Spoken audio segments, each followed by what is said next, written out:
All right, guys, make sure you like, share, and subscribe to this video. And also follow us on all our social media platforms. We got YouTube at The Silver Side, Facebook at The Silver Side, Twitter at I Am The Silver Side, and Instagram at The Silver Side for all your entertainment content and nerdy needs. What's up, everybody? We're out here talking smack, aka free basing, but we don't want you to worry. We're not promoting any drug use. We're just talking about everybody's favorite crack empire show, Snowfall. We are your suppliers, Team Silver Side. I go by the name of Louifigs. I'm joined by the homie Kory. Say what's up, Kory. What's up, guys? All right, and today we're just going to be talking about Snowfall. We're a little late, so we're just going to be talking about episodes 1, 2, and 3.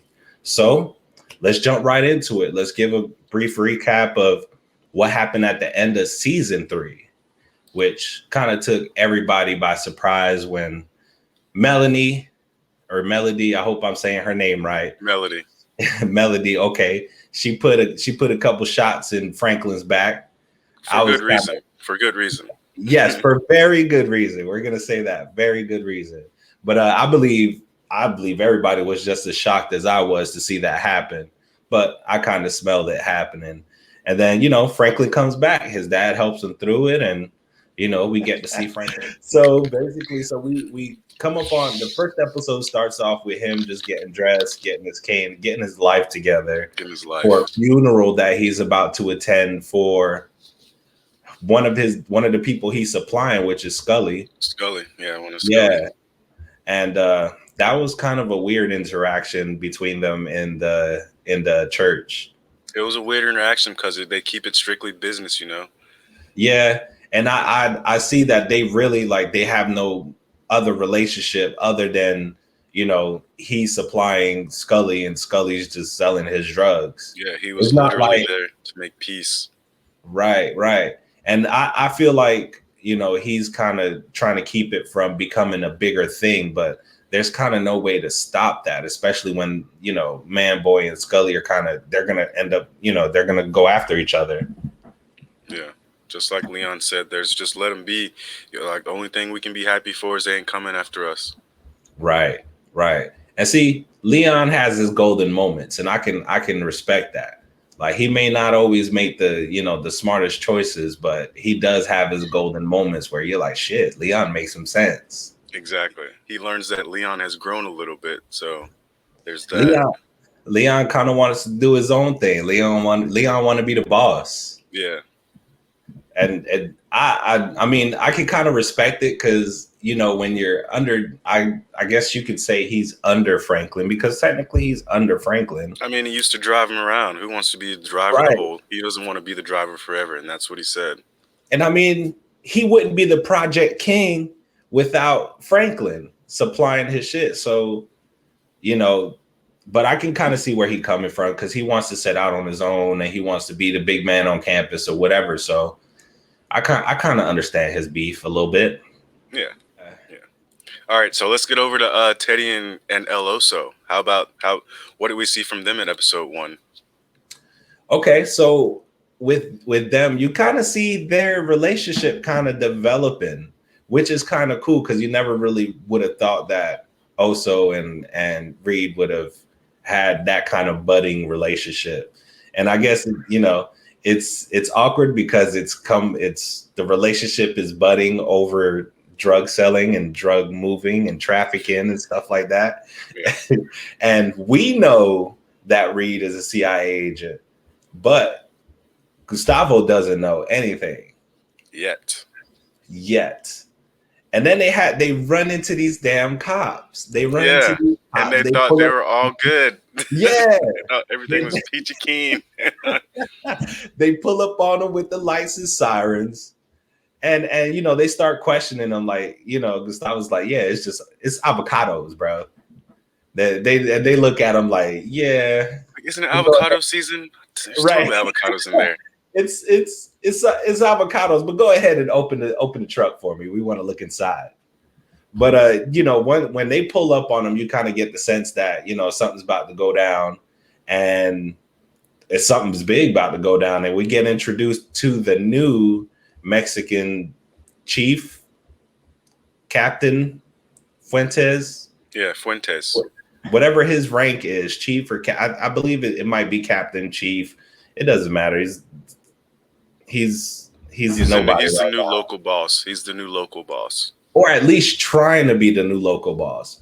Like he's trying to make shots and call shots, and he really don't even have it like that. Mm.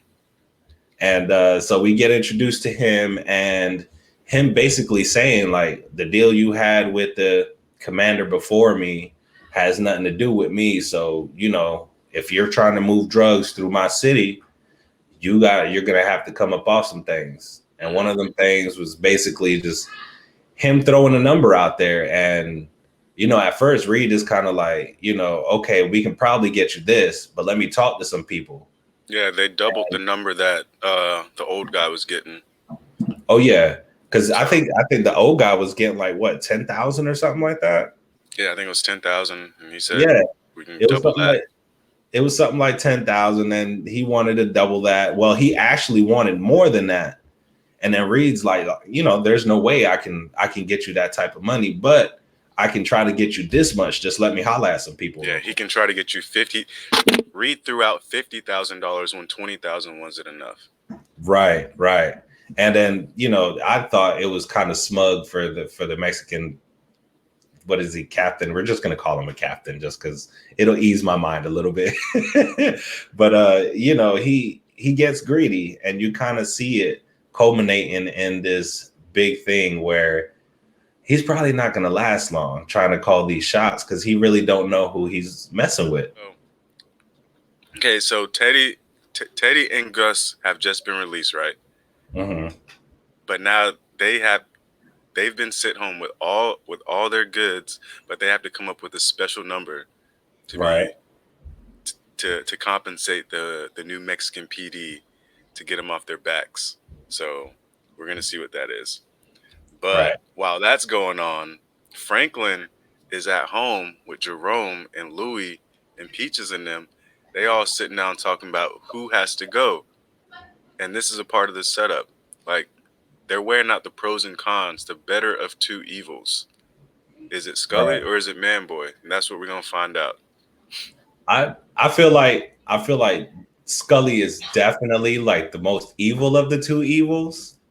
But I feel like also like Manboy also has his evils. Like I don't know if it's just me, but I can't all the way trust Manboy. You can't. And just like Louis said, he's an ambitious guy, the most Right. ambitious guy she's seen. So Right. he's gonna try some stuff when he wants some stuff. He's definitely and I feel like maybe that'll come later on in the season where that, I guess, climax would happen. But as of right now, like he's kind of sketchy to me, you know what I mean? And I just don't feel like I would be able to all the way trust him, even though like he has his corner set up. He's probably making buku money for the family, but you just can't really trust him. No, And you then can't. you know, yeah. And then I just feel like he was just trying to, like, Reed told him when he was talking to him on the little dock or pier, whatever that was, like basically you gotta go with the lesser of the two evils. So when he was weighing it out with Jerome and Aunt Louie, they basically, I thought, to be honest, at first I thought he was gonna go at Manboy. yeah, I thought he was gonna go at Manboy just because he didn't want to have to deal with Scully's BS. Because dude is insane. He is insane. And Yeah, dude is insane. Like when he comes in, when Franklin comes into Scully's apartment with the Dragonov rifle, and you see the way this apartment looks, like he's got like a Red Cross spray painted on the wall, everything's all blacked out and stuff like that, and he's just sitting there like braiding his daughter's hair. Like, I'm like, yo, this dude is nuts. just a little bit. So Just nuts. a little bit. But you know, you get into the whole setup, which was, you know, we learn later that, you know, Franklin was basically teaming up with Manboy to take Scully out, and they were going to do it by luring Scully into this was it a warehouse? It was a warehouse, right? It was the warehouse. Yeah, it was a warehouse with, they basically just try to wait him out, and once he gets there, I guess they were just, I don't know. It was just insane the way it just all worked out, honestly. Yeah, Okay, so Franklin basically shows up in Scully's apartment with a Dragunov rifle, offering to sell him a bunch of those along with some Uzis for him and his boys so that they can set up Man Boy. Scully off the rip feels like he's getting piped, and everybody else felt like they were getting piped. And right, and if if I was in that situation, I probably would have felt like I was getting piped too, but that's beyond us. Yeah, that's one of those things you got to go with your intuition. Right, you got to go with your gut feeling. And then, you know, we get to Franklin talking to Man Boy. All right, so yeah, we see, you know, in that scene, we see Man Boy already strapping up and getting his goons together because Scully killed one of his boys, crossed them up on a baseball field. So, you know, he's getting ready to go to war with Scully. Franklin's basically telling him, like, you know, don't go that way because, you know, we don't want an all-out war to break out. But rock with me and we'll help you get the man. Yeah, get your revenge. Right. And then we go into the actual happenings of the setup. So they're basically sitting in this warehouse and they're in Connex boxes, and they're one dude, he kept making me laugh because like Jerome kept scolding him and shit. Yeah, the one trying to smoke a cigarette while you while you're waiting to set somebody up. You're supposed to be as quiet as possible, not supposed to be making no sound. This nigga's over there making a cigarette. That's making light and smoke. That's odor. Right. Come on, man. You're waiting on this group. You're waiting on this group of dudes to show up so you can start shooting it out with them, and you're in here lighting cigarettes or lighting whatever the hell he was smoking, giving it away. But we see, as we get into the whole climax of the situation, we see Scully in the car and he's taking his drugs through his eyeballs, which is extremely weird to me because through all his orifices, he was putting them in his ear. Oh yeah. He put it in his ear. Oof. He did put it in his ear. That's like instant activation right there. Instant. I mean, not that I know. I would hope that you would know about that one specifically. I just know that from the science books with the science books. But I just thought, I was like, whoa, like dude's really putting drops of drugs into his ears and stuff like that while he's riding to. But I guess if you're going into a situation like that where you feel like you're getting set up or you feel like you're gonna have to shoot some shit out, you probably want to go into that situation as high as possible. Right. Because I mean, I don't know. I would feel like I would have to be as high as possible to. He just needs some of that instant adrenaline. Yeah, you know, just power him up. Boom. You got that little Super Mario mushroom. That's all it was. But as you can see, like when they're getting close to the warehouse, his gut feelings are coming to fruition. He says he's seen some roaches, and he's seen some roaches. And when he sees the roaches, you can kind of see like, oh yeah, the roaches are in the Connex boxes. They're in there, big dog. So Scully fires the first shot. Man Boy and his boys freak out and just run out of the boxes and starts busting at each other. And that's not how it was supposed to go. It looks definitely like the house supposed to go. Went all the way south. All the way. I mean, that couldn't go any further south if they took an airplane. Because straight down. Dude just ran out the thing, just start busting his gun. Like, dude, you had to wait for a signal. I don't know what the signal was, but it definitely wasn't the one that he took to go out there and just start busting his gun. Not by far. And it's you know, you see Franklin take a tumble to the ground and get in the car, and he's trying to get away. Jerome done shot a dude in the face, and his PTSD probably coming back, dealing with that. His PTSD done flared up. I was like, man, that's crazy. And then the whole time, everybody's wondering, is Scully really dead? And That is the $1 million question. that is the biggest The question million of dollar the night. question Is is Scully Scully dead? really dead? And Man Boy is kind of taking the credit for it, like, yeah, I shot him, I killed him, he's dead, blah blah blah blah blah. But he doesn't even really know if he killed him. He just knows that he shot him. He knows that he hit him, not that he died. So everybody's gonna have to walk around looking over the shoulder because he ain't dead. No, not in the slightest. So after the setups, like while the setups going on, let's jump back to Teddy and Gustavo, right, for a second. Okay. So the stuff they have going on is getting the product across the border, right, at this point. And Mm-hmm. they've been dealing with the New Mexican PD, but the New Mexican PD did not like Teddy's number of 20,000 that he presented to them, or Right. 50,000 at that point. And Gustavo finds out the hard way because obviously there's $100,000 written in blood all over the floor, They killed laying his people, laying man. They next killed to his his people. family's bodies.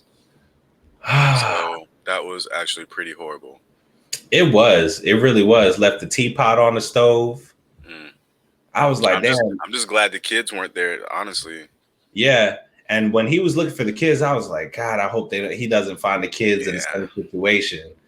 And as soon as I saw that scene, I was like, them cops are about to die now. yeah. I knew it was all over when I seen that. I was like, oh no, now he's about to find out Reed's true power, and he's gonna Right. do whatever he wants. And see, when they first introduced him to into the series or as the new Mexican captain or whatever, he just was smelling himself too much. So for him to go out there and do something like this, not knowing who he's messing with, I was Exactly. like, that's pretty ballsy. That's pretty ballsy. Whenever they retaliated against Fuentes, and got one of his guys, they was like, "Damn, how they find this guy? Like, who we messing with? You know?" Right. And see that they just didn't know. They just probably thought like, oh, these are just some drug traffickers or whatever like that trying to run drugs through my city, not knowing that Reed's well connected, very well connected. And I mean, at the end of the day, you just can't mess with people if you don't know who they are. At least try to figure them out first. Don't just start making demands like you that dude and you not really that dude. You are not that dude. You are far from that dude. So what's going on with Leon right now? After he broke up with Franklin at the New Year's Eve party, what is he up to? Shit, Leon's in the process of trying to find a new plug. Leon's in the process of trying to find a new plug, and it's hilarious because they are stuck. They're stepping on whatever product they have left to try to stretch it out the best they can. Yeah, and now they got like a 12-year-old offering to find them a new plug. I don't know how old the kid is, but he's not very old because he's the kid from the first season, right? He was that same kid from the first. He was like the same kid that was rocking with them from the first season. He's probably no more than maybe 16 or so. Yeah. He's like, yeah, my cousin Day Day or whatever.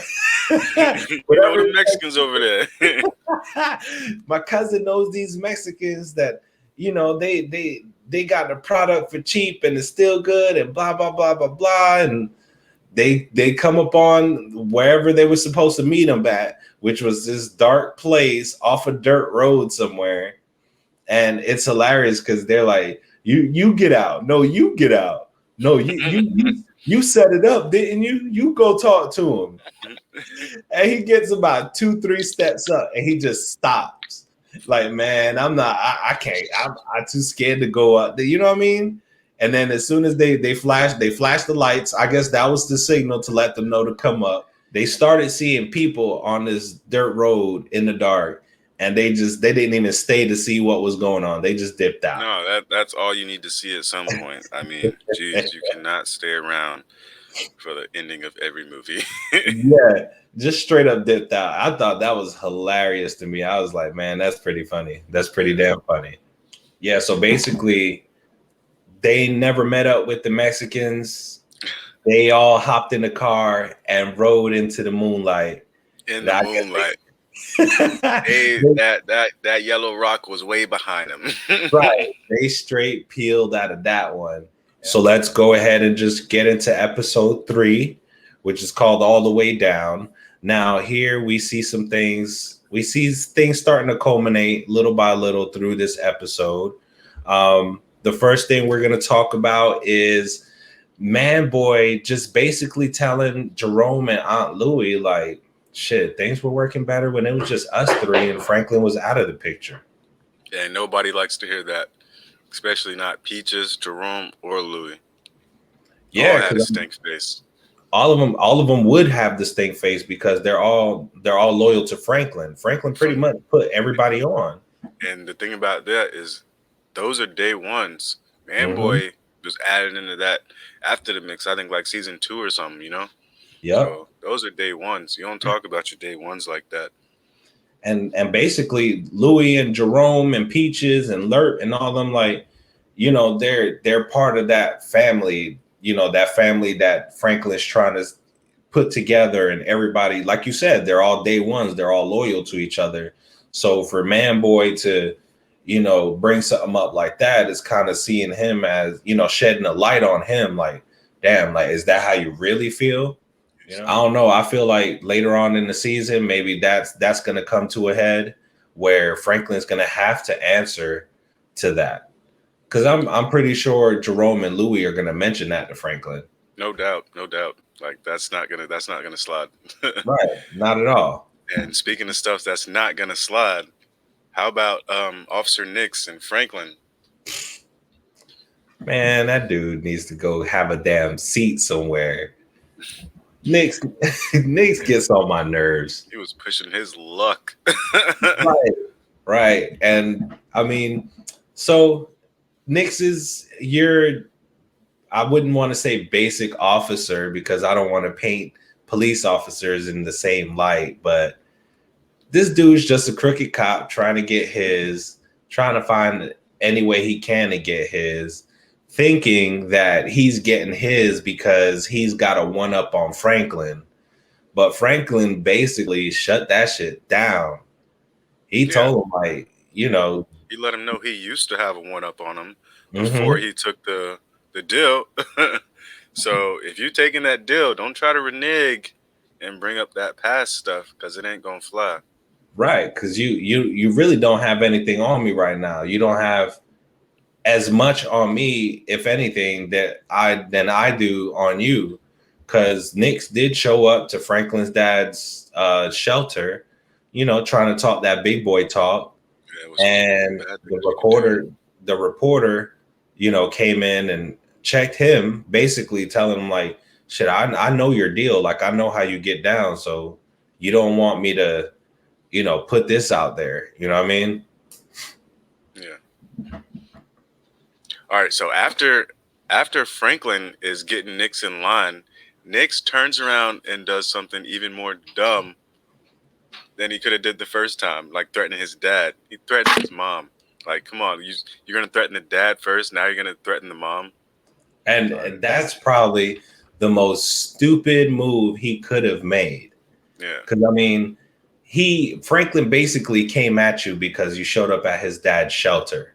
Now you showed up at his parents' house, put his mom in handcuffs in the back of a patrol car, and took her to a cemetery.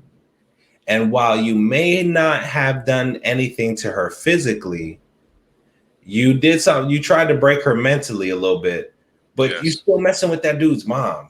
You can't do that. Like there's certain things you can't do, and that's Right. one of them. So, I mean, at the end of the day, Nix has to know that Franklin's going to come after him, right? Yeah. Franklin, or I mean, Nix thought Franklin was disciplining him before. He's about to see some real discipline now. I but ain't lying. but also talking about Franklin getting everybody in line. Let's go on for Oso for the win. El Ooh. Oso comes out because after his family's murdered, he's going through an emotional roller coaster right now. Doesn't know what to do. Reed advises him not to go in like a suicide bomber because he got Mhm. it. He'll take care Mhm. of it, right? Right. But little does El Oso know, Gustavo, that Reed Reed can take care of it if he was a little bit more patient. Patience is a virtue, And because that's basically all he was asking them to do is we gonna get back for your people, but just be patient. Let's do this my way instead of just running and gunning. yeah. So Gus gets it into his mind that he's untouchable. I mean, he's backed by the CIA now. That would fill anyone with some sort of power, I guess, so to speak. Basically, yes. Because it may not be a direct power, but it's still a power nonetheless, because you plugged in with you're basically working with the CIA. And then, like I said earlier, they have a budding relationship. So like him basically saying like, if I'm CIA, you're CIA too. Like that's basically saying like, I got your back, big dog. Let's Yeah. go do this. You know what I mean? So basically, Gustavo is just trying to get back for his family. Like we mentioned earlier, the Mexican police, they went after his family, ended up killing his people, and then in blood writing $100,000. So Reed basically tells him like, look, don't just go in there going crazy. Let's play it smart. Let's do it my way. Reed basically was able to find the cop, because the one that they found in the whorehouse or the brothel, whatever you want to call it, was the cop that pulled them over. Gustavo finds him, pulls him out, and just starts laying into him, throws him off a little roof.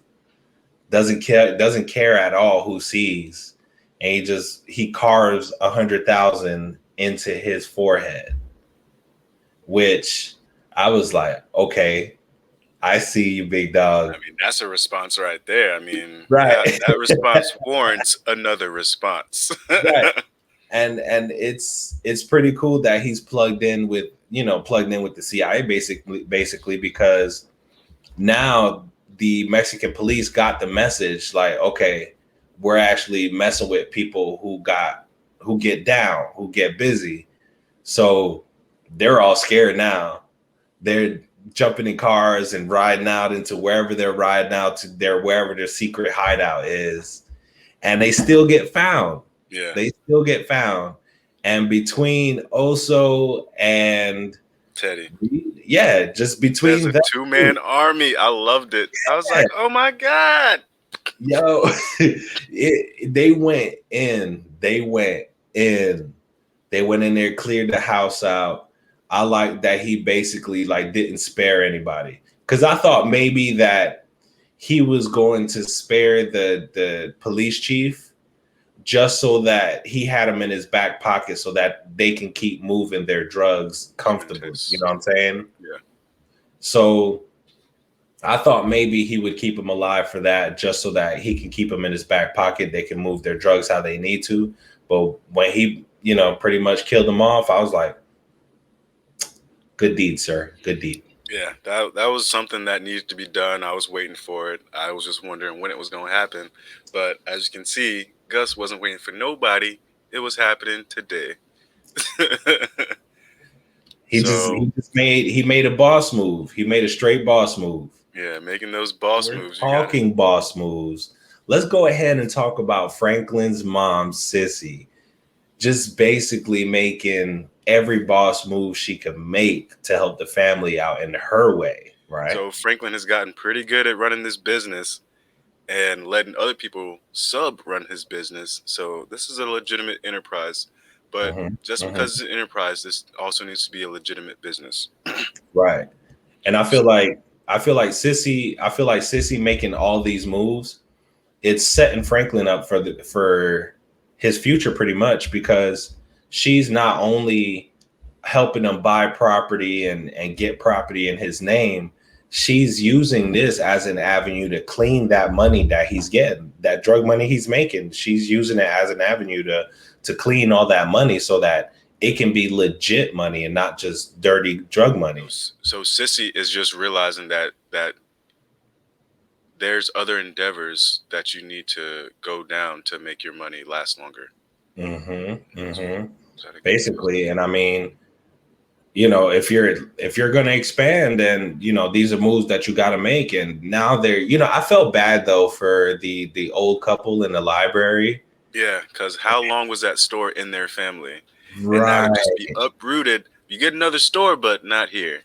It's not that store. And I can understand, like, you know, them feeling that way because they probably, you know, they bought that store with their own money, and they've been providing books for to the neighborhood for however long they've had it open. And, you know, I felt bad for him because Franklin kind of, he sweet talked them, and then, you know, made his moves on the side, and then basically came back. It was like, you know, you guys got piped, so you got to go. You got till Friday. I was like, Yeah. damn, I dog. was like, no way. Yeah. But it's, I thought maybe he was gonna try to save the bookstore the way he was talking at I first. initially thought he was saving at first too, but it was all a part of the master plan. And that's one thing you don't know about Franklin. But man, boy knows, as long as Franklin got his mind, he is still a threat to be reckoned with. Yup, definitely. And I'm ready, you know, I'm ready to see what's gonna happen with that relationship between Manboy and Franklin in the later episodes.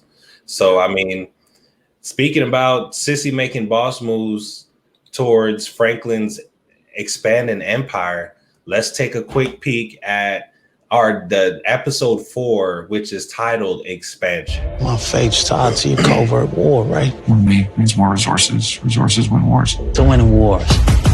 Next Wednesday. We expanded. It's time we grew past LA. You sure the best time for this is right now? Hire some private investigator. See what we can get them. Give me some reason to believe that we can make it out of this intact. Snowfall, all new next Wednesday at 10 Don't on do my FX. boy Next Leon day, like FX that. on Hulu. For real, don't do that. Please don't do my boy Leon like that. All right, everybody. Well, that was the sneak peek at Snowfall's next episode, Expansion. As always, we are Team Silverside. You can check us out on all our social media handles at the bottom: Facebook, Twitter, Instagram, and YouTube. If you are not subscribed to our YouTube, make sure you go ahead and hit that subscribe button. Trying to get us up to 300. 300. Oh, yeah. Turn on your notifications so that you can know and stay updated on all our newest videos. But until next time, we appreciate y'all. This has been Talking Smack, aka Free Basin. Free Basin.